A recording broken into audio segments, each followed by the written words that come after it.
السلام علیکم ورحمۃ اللہ تعالی وبرکاتہ۔ 19 جمادی الاخری۔ نمبر 1، اسلامی تاریخ۔ دین کے مکمل ہونے کا اعلان۔ رسول اللہ صلی اللہ علیہ وسلم پر میدان عرفات میں جمعہ کے دن عصر کے بعد آخری حج کے موقع پر 1,00,000 سے زائد صحابہ کرام کے بیچ قرآن کی آیت نازل ہوئی۔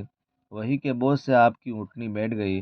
اس میں اللہ تعالیٰ نے خوشخبری دیتے ہوئے فرمایا، آج میں نے تمہارے لیے تمہارا دین مکمل کر دیا اور تم پر اپنی نعمت پوری کر دی اور ہمیشہ کے لیے تمہارے لیے دین اسلام کو پسند کر لیا۔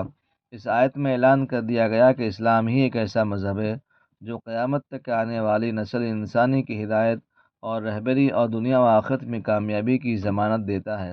اس کے علاوہ دنیا کا کوئی مذہب انسانوں کی نجات کا ذریعہ اور اللہ کے یہاں قبولیت کا معیار نہیں بن سکتا۔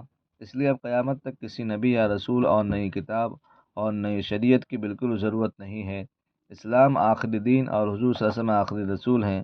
آپ صلی اللہ علیہ وسلم کے بعد کوئی نیا نبی نہیں آئے گا۔ نمبر 2، اللہ کی قدرت۔ دانتوں کی بناوٹ۔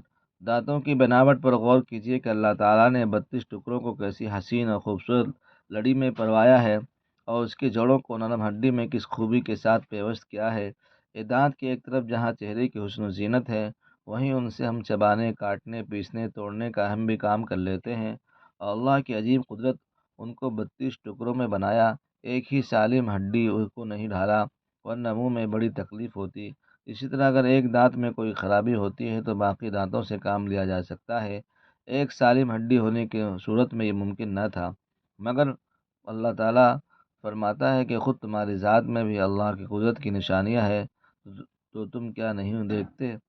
نمبر 3، ایک فرض کے بارے میں اپنے گھر والوں کو نماز کا حکم دینا۔ قرآن میں اللہ تعالیٰ فرماتا ہے، آپ اپنے گھر والوں کو نماز کا حکم کرتے رہیے اور خود بھی نماز کے پابند رہیے۔ ہم آپ سے روزی کموانا نہیں چاہتے، روزی تو آپ کو ہم دیں گے اور اچھا انجام تو پرہیزگاری ہی کا ہے۔ نمبر 4، ایک سنت کے بارے میں رخصت کے وقت مصافحہ کرنا۔ رسول اللہ صلی اللہ علیہ وسلم جب کسی کو رخصت فرماتے تو اس کا ہاتھ اپنے ہاتھ میں لے لیتے اور اس وقت تک اس کا ہاتھ نہ چھوڑتے جب تک کہ وہ آپ صلی اللہ علیہ وسلم کے ہاتھ کو خود نہ چھوڑ دیتے۔ نمبر 5، جنت کا مستحق۔ رسول اللہ نے فرمایا، جو آدمی اس حال میں مر جائے کہ وہ تکبر، خیانت اور قرض سے بری ہو تو جنت میں داخل ہوگا۔ نمبر 6، گناہ کے بارے میں سامان عیب بتائے ہوئے بغیر فروخت کرنا۔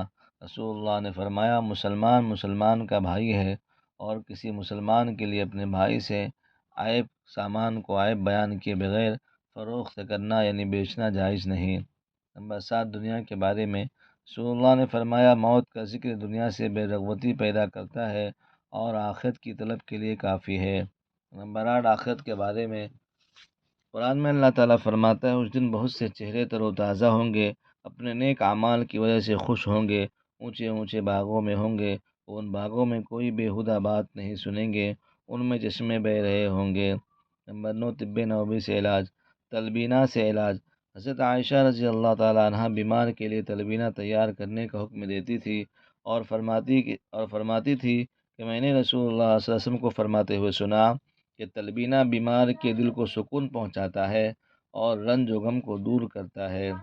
فائدہ: بارلے کو کوٹ کر دودھ میں پکانے کے بعد مٹھاس کے لیے اس میں شہد ڈالا جاتا ہے، جسے تلبینہ کہتے ہیں۔ نمبر 10، قرآن کی نصیحت۔ قرآن میں اللہ تعالیٰ فرماتا ہے، ایمان والو، اللہ سے ڈرتے رہو اور ہر شخص کو اس بات پر غور کرنا چاہیے کہ اس نے کل آخرت کے لیے آگے کیا بھیجا ہے۔ اللہ سے ڈرتے رہو اور اللہ تعالیٰ کو تمہارے سب اعمال کی خبر ہے۔